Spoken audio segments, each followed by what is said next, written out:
मैं मना रहा हूं, इसको डांट रहा हूं, पर ये पतन की ओर ही भागता जा रहा है। हर साधक की अंदर की वृत्ति यही है। तो श्री तुकाराम जी कह रहे हैं, कंचन, कामिनी और कीर्ति, ये तीन बड़ी खाइयां हैं। इस मार्ग में बहुत लोग चलने वाले नहीं हैं, परमार्थ में बहुत लोग चलने वाले नहीं हैं। केवल वेश धारण कर लेना चलना नहीं कहते, चलना अंदर का विषय होता है। इस मार्ग में चलने वाले बहुत पथिक नहीं होते। जो इस मार्ग में चलने वाले होते हैं उनके सामने तीन खाइयां हैं जिनको पार करके परम पद में पहुंचना है। पहली खाई है धन की। दुनिया में आपको कभी पैसा कमाने को ना मिला हो, लेकिन जब भगवान की तरफ चलोगे तो आपके सामने पैसे के रास्ते आने लगेंगे। अधिक से अधिक धन एकत्रित करना। गए पहली खाई में ही गुड़मुड़ा करके गिर गए। यह ऐसे महापुरुष की बात है कि वीर शिवाजी रत्नों का ढेर तत्काल आदेश किया था, एक भी इसका प्रयोग नहीं होगा, तत्काल वापस राज खजाने में ले जाओ, मुझे बिल्कुल नहीं चाहिए। मैं विट्ठल के जिलाए जीता हूं, किसी और के जिलाए नहीं। रत्नों को स्पर्श भी नहीं किया। पैसे की खाई, रुपए की खाई, अर्थ की खाई में एक तो बहुत लोग चलते नहीं है। परमार्थ में तो गिने चुने लोग चलते हैं। अब जैसे मानो आप इतने लोग बैठे, कितने भारत में कितने 134-35 ऐसे करोड़ बताया जाता है, 40 हो गए होंगे, बढ़ रहे होंगे। 140 करोड़ में कितने लोग चलते होंगे भगवान के मार्ग में। उनमें भी कह रहे, चलने वालों में भी ये तीन खाइयां हैं, कंचन, कामिनी, कीर्ति। इन खाइयों को ही पार करना बहुत कठिन होता है। जो इस अर्थ की खाई में फंस गए, अर्थ की खाई में, ये बैंक बैलेंस बैकुंठ ले जाएगा तुम्हें। यही जहां शरीर छूटा जो कहते वैसे ही पड़ा रहेगा। पर वृत्ति कितने हुए? बोले 90। अब कितने हुए? बोले 100। अब कितने हुए? 110। उसके चिंतन का सुख होता है, उसी में फंसा रहता है। इन किन प्रकार बहुत बुरी तरह फंसाती माया, बहुत बुरी तरह फंसाती है, जिसका कोई निर्णय नहीं किया जा सकता। केवल हरि गुरु कृपा करें तो इस कंचन से बचना हो जाए, नहीं बहुत बुरी तरह इसमें फंस जाते हैं। इसी के त्याग के लिए निकले थे, इसी में फंस जाते हैं, इसी में फंस जाते हैं। अब जो कुछ बहादुर कंचन त्यागी निकले, अर्थ त्यागी निकले, कभी जीवन में अपने सुख के लिए अर्थ का कभी प्रयोग नहीं किया, अर्थ को स्वीकार नहीं किया। अब इससे कोई निकला तो दूसरी है खाई कामिनी, काम, चाहे स्त्री शरीर हो चाहे पुरुष शरीर हो। इसमें तो प्रायः जो कंचन से बच के आए उनमें मुंह भरा इसमें गिर जाते हैं। काम भाव में बढ़िया से बढ़िया भोग व्यवस्था हो जाएगी, क्योंकि भगवान के मार्ग के पथिक हो। माया हर टांग मारेगी, तुम्हारे अंदर की बात जानती, तुम्हें क्या पसंद है, कैसा पसंद है, वैसी व्यवस्था कर देगी तुम्हारी। गिरो और इसके बाद जलो सड़ो, फिर आगे नहीं चल सकते। जो कोई इस खाई से बचा तो तीसरी खाई है मान प्रतिष्ठा। इसमें तो फिसल करके मान लो जिससे 100 चले तो 50 तो अर्थ ही में गिर गए, 25 कामिनी काम में गिर गए। अब जो 25 चले उनमें 1-2 निकल पाएगा। जो कहो हरिवंश रस बिरलो समझनहार, 1-2 ही जो पाइए खोजी सब संसार। अच्छा, गिरे हुए अपने को गिरा हुआ नहीं समझते, ये ऐसा गिरना है बड़ा लुभावना, बड़ा सुखद। अब वो मान की खाई में श्री तुकाराम जी महाराज कह रहे, जो भगवत कृपा प्राप्त होता है वो इस मान की खाई को पार करता। बिरला ऐसा कोणी तुका त्याचे लोटांगणी। कोई बिरला ऐसा है जो हरि के चरणों में हर समय लोटता रहता है, चित्त जिसका हर समय नाम जब चलता, वो इस कंचन की, कामिनी की, कीर्ति की तीनों खाइयों को, इसे शास्त्रीय भाषा में कहते हैं लोक ऐषणा, वित्त ऐषणा, पुत्र ऐषणा। अगर इन तीनों ऐषणाओं को पार कर जाए तो ब्रह्मबोध हो जाए, भगवत प्राप्त हो जाए। जहां ये अंदर स्वीकृति कुछ विशेषता है, वही मान की फिसलन उसको गिरा देती है। कुछ विशेषता नहीं। बोले भाई झूठ बोल रहा है तो ऐसे नहीं, 10% तो सही होगा ही। 100 में जब बात निकलती तो 10 तो सही होती, 90 झूठ मान ली। लेकिन आपको सच्ची बताऊं, 100 का 100% झूठा हो तो 1% भी सत्य नहीं है, कैसे जानोगे? कैसे जान सकते हो? ये रुपए की आसक्ति, भोग की आसक्ति और मान प्रतिष्ठा 100 का 100% झूठा है। वो तब पता चलेगा जब यहां से तुम्हारा ट्रांसफर होगा, तब समझ में आएगा ये बैंक बैलेंस तो मेरे काम ही नहीं आया, जोड़ जोड़ के मर गए, हमारे काम नहीं आया। नाना प्रकार की भोग वृत्तियां रही, लेकिन अब तो दुर्गति का अवसर आ गया। बड़ा यश कीर्ति था, ये किस काम में यश कीर्ति? अरे यश कीर्ति बहुत मजाक समझो, मजाक, बिल्कुल मजाक समझो, कोई भरोसे की चीज नहीं है यश कीर्ति प्रतिष्ठा। ये सूखे पत्ते जैसी हवा चली उधर ही पहुंच जाते हैं। तीसरी खाई को पार करने में बड़े बड़ों के जीवन में संदेह खड़ा हो जाता है, मान प्रतिष्ठा सम्मान कीर्ति की। साधक वही जो तीनों खाइयों में ढिलाई न करे, चढ़ता चला जाए, निकलता चला जाए, कसौटी पर कसता चला जाए। तीनों खाइयों को जो पार कर गया, तुकाराम जी कहते पांडुरंगा सामने खड़ा है, भगवान सामने खड़े, तीनों खाइयों से पार होने वाले को गले लगा लेते हैं। ये जो पहली खाई धन की है, वैराग्य की प्रथम अवस्था में साधक का बहुत बढ़िया वैराग्य होता है। कोई भी घर से निकलता है वैसे, अच्छा गुरु कृपा से ऐसा रहा है कि जीवन भर, अब जीवन ही हो गया, अब अंतिम पड़ाव चल रहा है, पीछे वृंदावन तक कभी ऐसे छुआ भी नहीं, लिया भी नहीं। वृंदावन में पीछे माधुकरी मांग करके आ ही नहीं कि दवाई खरीद ले। अब जो व्यवस्था हो रही वो उनकी व्यवस्था हो रही है। ये जो सैकड़ों लोगों ने अपना जीवन प्रभु को दे दिया, उनके भाग्य से हो रही, हमारे भाग्य में तो कभी व्यवस्था नहीं हुई। और आज व्यवस्था है तो हमारे किस काम की? वो परमात्मा देख रहा है कि शरण में है, इसकी व्यवस्था करनी, इसलिए सब व्यवस्था। अपने चाह, अपने सुख के लिए अपना बैंक बैलेंस चाहना, कंचन में फंस जाना है। पूरा विश्व है मेरे प्रभु का, उनका ऐसा प्रसाद है, कोई भूखा नहीं रहेगा, कोई अव्यवस्था नहीं होगी, और किसी से चाह नहीं, किसी से मांग नहीं। कह रही जो पहली खाई कंचन की आती है, रुपये की आती, तुकाराम जी कहते प्रथम अवस्था में बहुत सुंदर वैराग्य होता है साधक का। वो तुच्छ मान करके उसकी तरफ देखता ही नहीं है, पर जब आगे वैराग्य बढ़ता है और यश फैलता है भगत, तब उसकी प्रियता न जग जाए। अर्थ के प्रति प्रियता नहीं होनी चाहिए। प्रियता ना होना और अर्थ होना कोई फर्क ना पड़ना, लेकिन प्रियता होना और अर्थ ना होना तो फर्क पड़ जाना। अर्थ की प्रियता, रुपए का महत्व जग जाना।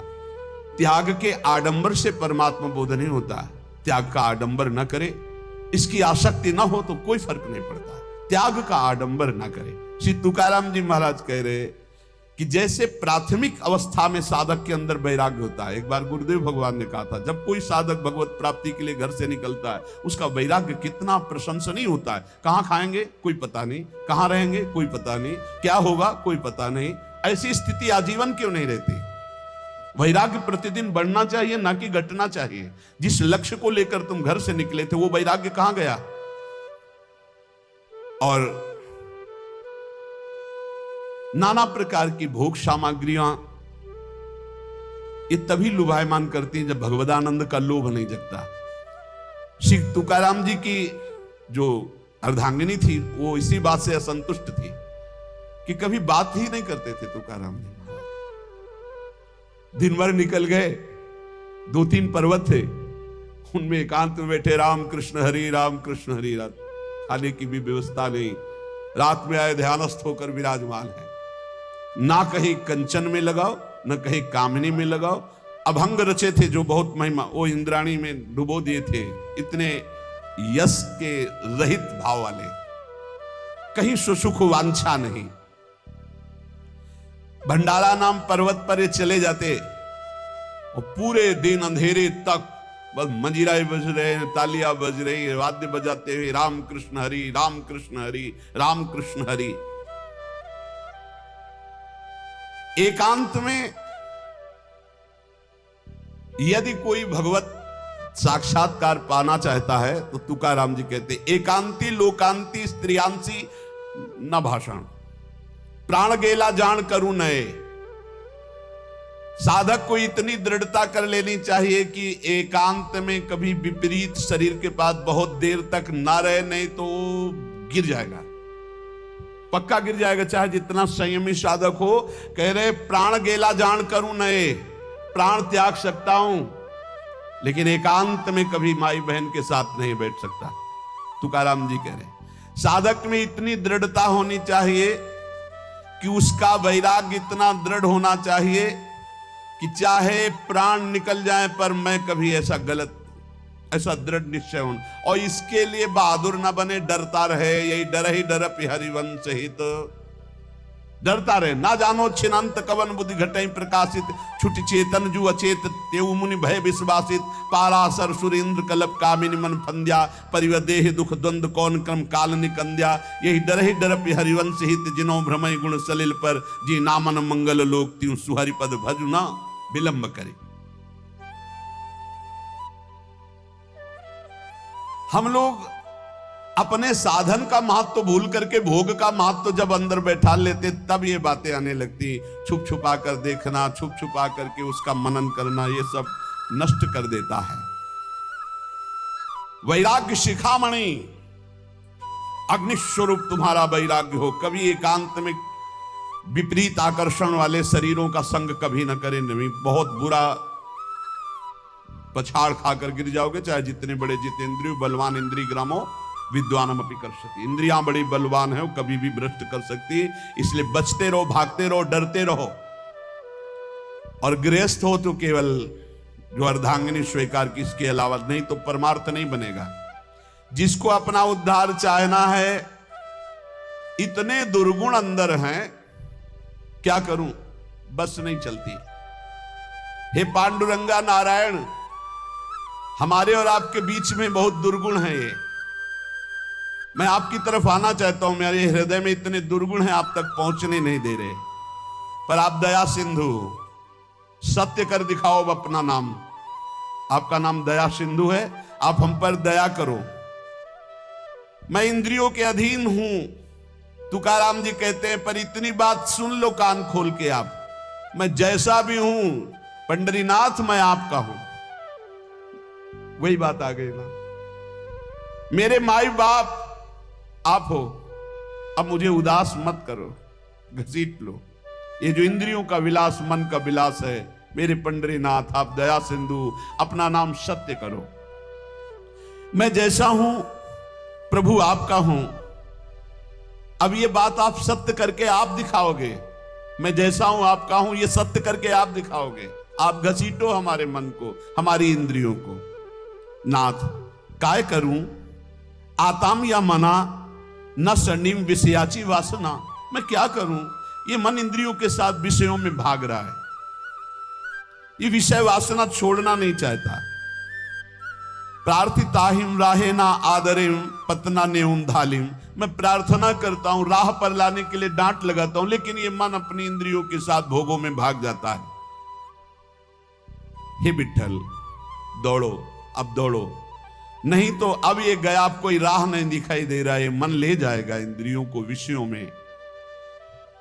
ये सब तड़ातड़ बंधन तोड़ करके विषयों की तरफ भाग रहा है। आशा तृष्णा कल्पना, ये पापिनी मेरा नाश कर रही। तुकाराम कहते चक्रपाणी पांडुरंगा अब बचा लो, नहीं बाद में क्या होगा, गिरने के बाद उठाने आओगे तो फायदा क्या, गिरने ही ना दो।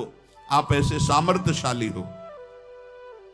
प्रार्थना, कल चर्चा चली थी कि मन को, इंद्रियों को विषयों से बचाने में हम असमर्थ हैं, तो हम प्रार्थना प्रभु से करें, पुकारे।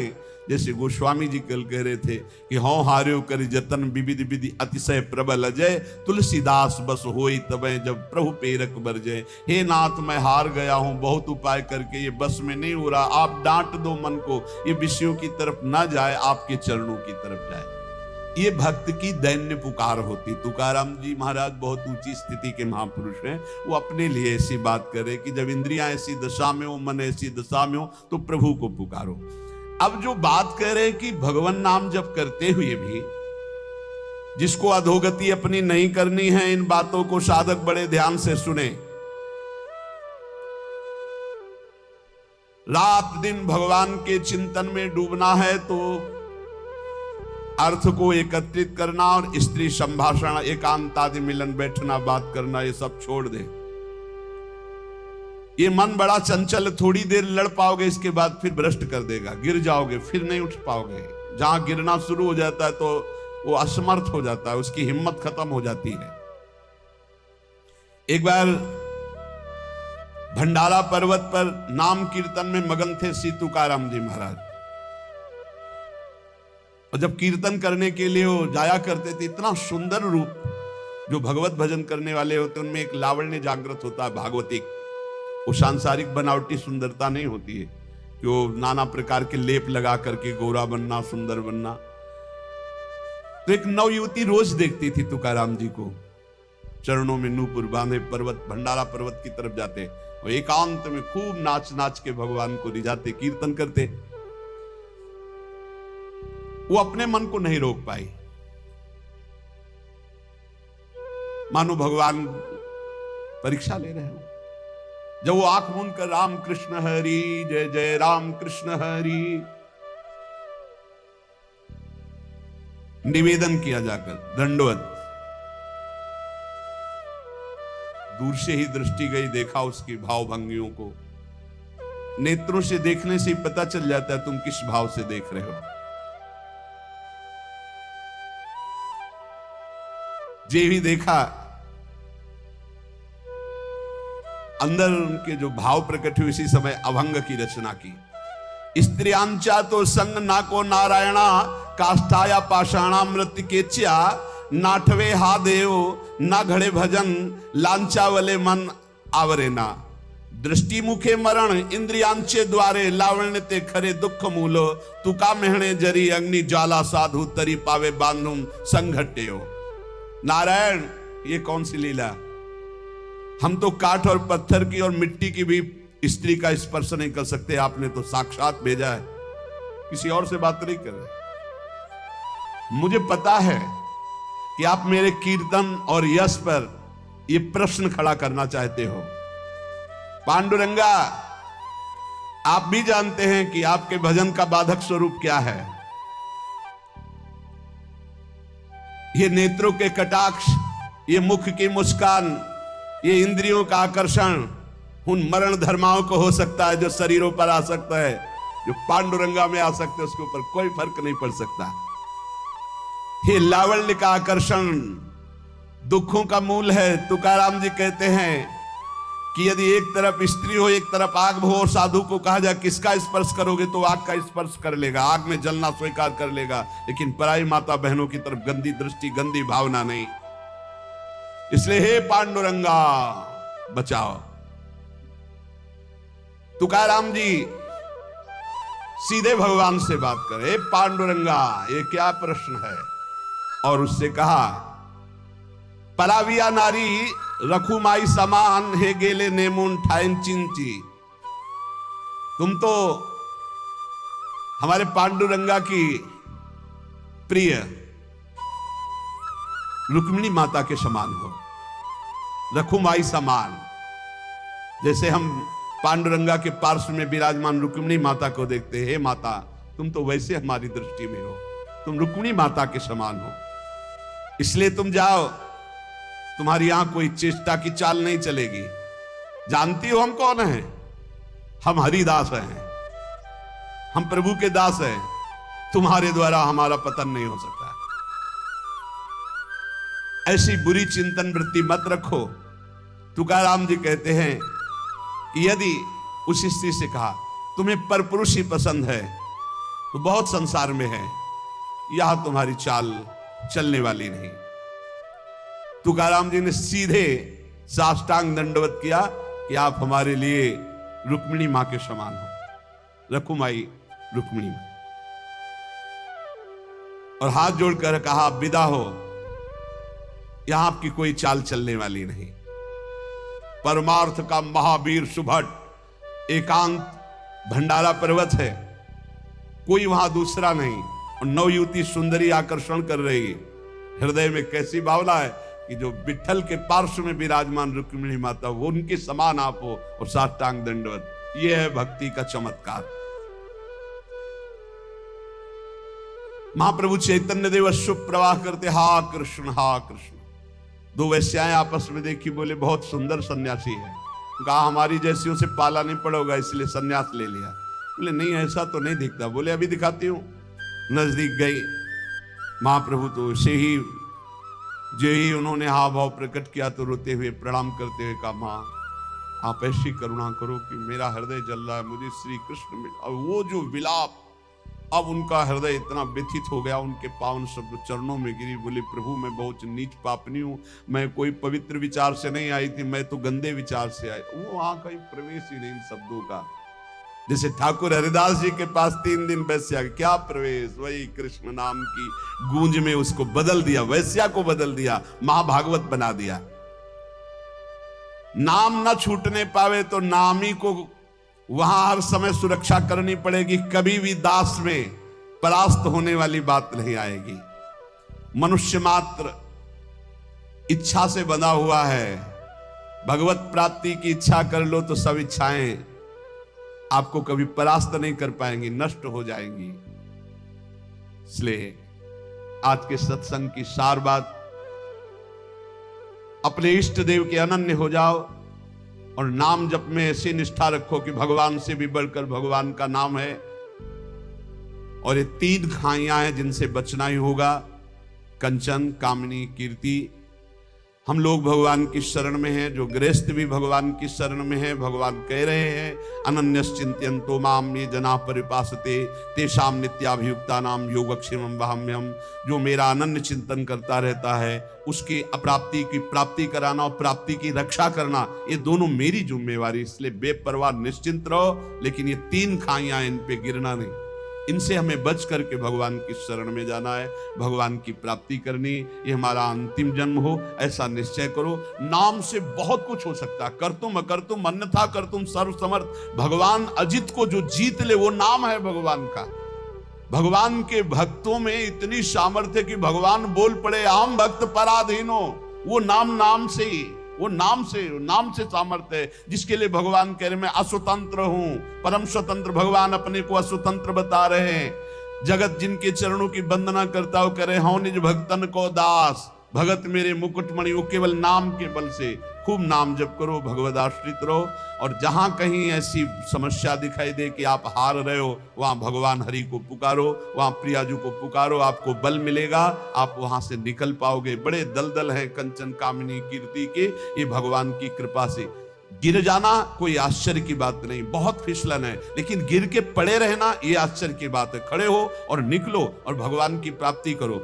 गिरना कोई आश्चर्य की बात नहीं है। ये मार्ग ही ऐसा फिसलन का है कि जो दौड़ा वो कभी न कभी, कोई विरला ही ऐसा है जो भगवान जिसको पकड़े हुए, नहीं तो गिरना वहीं पर। और जहां गिरा तो हरि आश्रय, तो गिरा क्यों, कीन हो इसका वो अभिमाना, नहीं गिर नहीं सकता। जहां अभिमान नष्ट हुआ, पुकारा हे दीनानाथ, भगवान फिर उसको आगे बढ़ा देते। अब ये जन्म हमारा भगवत प्राप्ति के लिए है, ऐसा दृढ़ निश्चय करके भगवद आश्रय खूब नाम जप करो। शेष चर्चा आगे। श्री राधा वल्लभ लाल।